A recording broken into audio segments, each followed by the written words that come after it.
All right, today I had a very interesting day. I had a kind of beautiful process of thinking and analyzing and discovering. Um, what I was doing was working on doing all this for my Patreon site and trying to, what I'm doing is try to feel out what it would look like and how it would be and actually enact it, do a practice run of everyday life doing what I'm proposing of doing. And actually, I don't even have it all in my mind yet. I know that I have these things that bring me joy, and things that I have that I and myself, um, I and other people have told me are talents I have and skills I have. So trying to put all that together and my interests, what feeds my soul. Um, so it's this kind of this beautiful process, and it's so today I got this mapping in my mind of how my big three areas actually fit together. My big three areas being art, media, and spirituality, or evolutionary living. Um, so, and I had been struggling with, how does those all fit together? I know they feel like one thing to me. They feel they're natural expressions for me. They're natural, excuse me, yearnings and yearning areas of knowledge, for knowledge. So, but when I started to really think about what am I doing there? What is it about for me? And I got this great kind of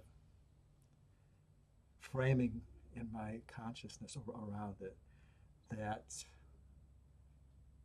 not what I'm doing when I'm drawing is I'm doing a practice to get into streams of consciousness. So it's in integral theory. There's this phrase um, of being and becoming, being and becoming. So being is being fully present in who we are in this moment. Beingness is now, is beingness. Um, and becoming is that evolutionary arc. It's that movement. So it's like this beingness and becomingness. And for me, the beingness um, is what I'm trying to do when I'm doing film and video. I'm trying to create, I'm trying to capture a field of consciousness, so to speak. So for me, there's a field of consciousness when I'm trying to capture an atmosphere or my meditation videos. There's like, I'm really interested in capturing and expressing and sharing with you a field of consciousness. Um, and for example, the pond. Um, I was really kind of going for just how do I recreate this experience, this field of consciousness of being at the foot of a koi pond. You and I really firmly believe that everything's the fields of consciousness are everywhere. I believe, and I know a lot of others have said to me in different ways, that every city has its own field of consciousness, its own kind of zeitgeist field. It's a different field of consciousness. Um, so different places have different fields of consciousness. Different groups of people have a different field of consciousness. There's a group field. Um, so cultures and societies have group fields. Each country has a field too. And so even in this room, in this moment, there's a field of consciousness. So anyway, so basically what I'm trying to put together here is what I worked with was that the videos are the field of consciousness work where I am trying to capture a field of consciousness and share it. And so the viewer has a experience of the different fields of consciousness. And it's a practice for me and for the viewer because as we as you look at it, as you use it as meditation, you get more adept at being aware of fields of consciousness. Hopefully, that's the idea. So it's a kind of a training of awareness of the field, because field awareness is it's a very challenging thing to get, but I believe it's real. I took an Esalen workshop with John Heider, who wrote The Tao of Leadership, great book, by the way. And he really taught me a lot about the group field. And I've had a lot of palpable, powerful experiences of group fields, both coherent group fields and incoherent group fields. So a group field doesn't necessarily, we're not just talking about a harmonious group, but all groups have a group field. And the fields are different, but so anyways, the video is where I try to capture these fields. So when I did the pond, there was the experience of sitting in the pond. Right now I'm working on shooting different kind of angles and experiences and fields of the wind. See if I could capture the field of consciousness around the wind. So if you have different experiences of the wind, like the wind through the trees, the wind rippling on water, the wind through a windmill, what I wanted to try to do is to create a whole kind of symphony of those, so that you get a felt sense of this thing called the wind and what the wind brings as a field of consciousness. And so that's kind of the experiment I'm working on now in this area. So that's beingness, is being in the field. One element of beingness, obviously another element is being internal beingness, but that's kind of an outward beingness. Inward outward, because it's actually how does my internal field of consciousness connect to this greater field of consciousness? So in a way, it's using both of these. And then the becoming part is connected to my drawing and to the stream of consciousness drawing. So in a way, my drawing work is the stream of consciousness work. The becoming work, it kind of taps me. It's like a practice of getting into the flow, the stream of consciousness, emptying myself of my thoughts and just being in that pure flow of consciousness, the undercurrents and the overcurrents from the deeper and the higher self, just tapping into that stream. And that's a stream that's in the moment, but it has direction. It's in motion. So that's why when I'm drawing, it's like I'll look at the white screen or the white piece of paper, and sometimes I actually see a shape or a form, and that's what I'll draw. Other times, I just have a feeling like I want to put my pen down and draw in that direction, and I start drawing in that direction. Then I start feeling like, it wants to be curvy, or it wants to be jaggedy, or it's like just trying to tap into the arc of consciousness in that moment. So it's like you're getting into the stream of consciousness, So there is this beautiful thing there. So that's kind of my practice of it. It really hones my capacity to be aware of and tap into the stream of consciousness state, a flow state. Let's put it that way, or even that's part of I do. The third thing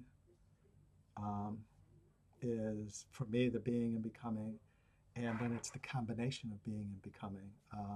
It's the arc of consciousness. So it's the big arc and the little arc. So it's like how I'm evolving in my own life, the arc, the trajectory of my own evolution of consciousness within the greater arc of humanity's. That's the big one. And there's also maybe people in my culture, that arc, so for that work, I use these others as part of that work too, because if you're seeking guidance, I've studied spiritual guidance, guidance from a higher, deeper, and or more expansive source, depending on what we call it, God, the Tao, Buddha nature, um, higher self, um, those things, this flow, um, tapping tapping into being able to tap into a stream of consciousness state and a field of consciousness state helps us to tap into the guidance and what I've come to call tapping into the evolutionary impulse. We could frame it that way: is that there is this evolutionary impulse, this thing that drives us towards becoming more expansive, more complex. Systems evolve. There is this drive in nature, in all of the universe, for things to get more and more complex, deeper and more expansive. And that is a forward trajectory. That's kind of that's the evolutionary impulse.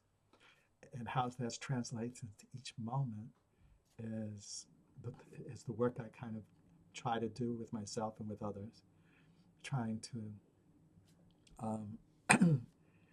look at every experience we have in the frame of the arc of consciousness, of my own arc and the greater arc. And it helps to kind of hold stuff.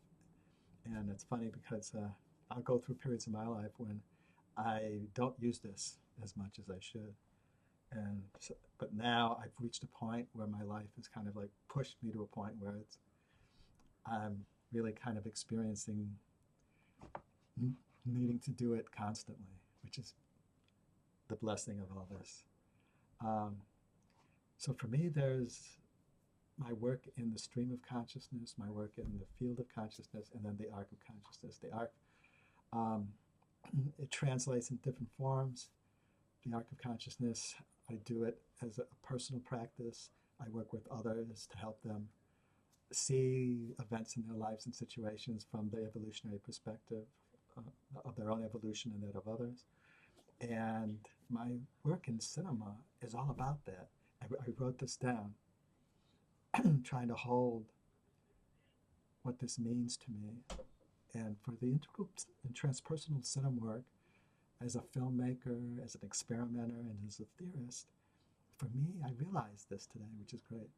What it's about for me, I'm going to read it. I wrote it, but I don't remember the exact, but I want to read it.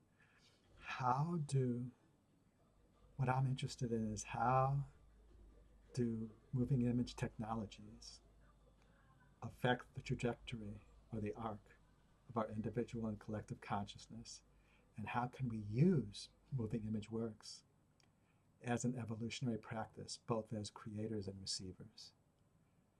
And that kind of sums it up for me. It's like, and it kind of hit me, it's like, that's what it's about, How does it affect our consciousness? How does it affect not just our consciousness in that moment, but our evolution of consciousness? How can we use that capacity as creators and as receivers?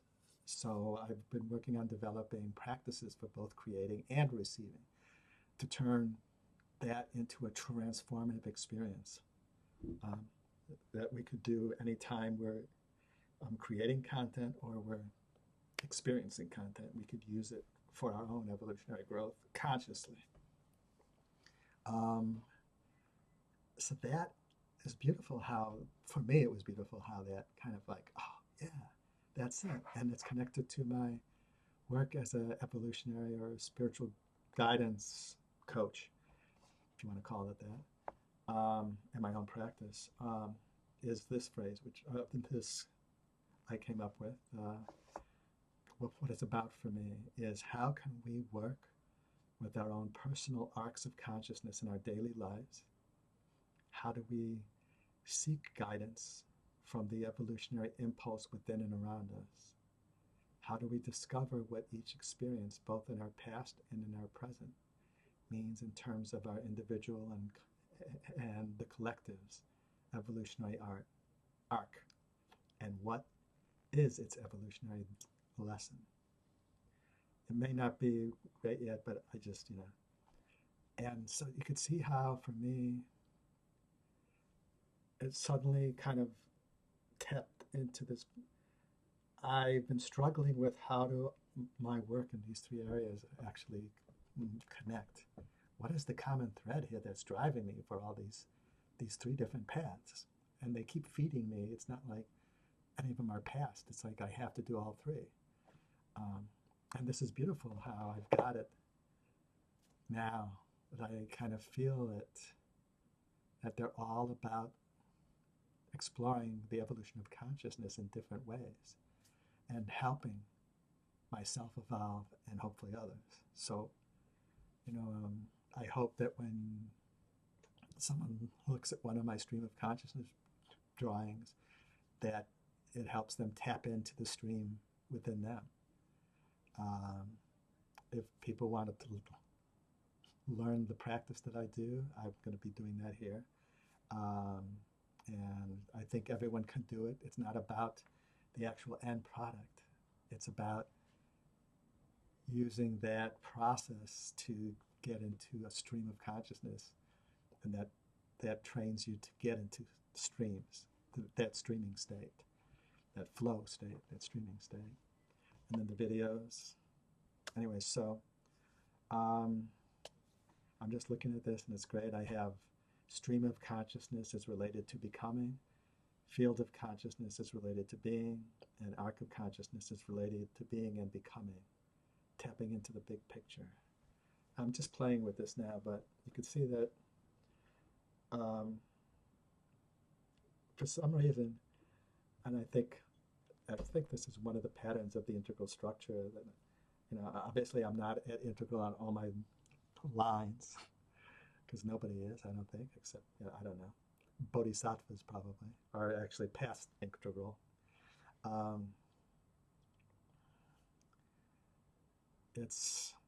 Where was I? Uh-oh, I forgot. Oh boy. Wow, I was on a roll. I lost my train of consciousness. Whew. Interesting. I'm getting old. Yeah.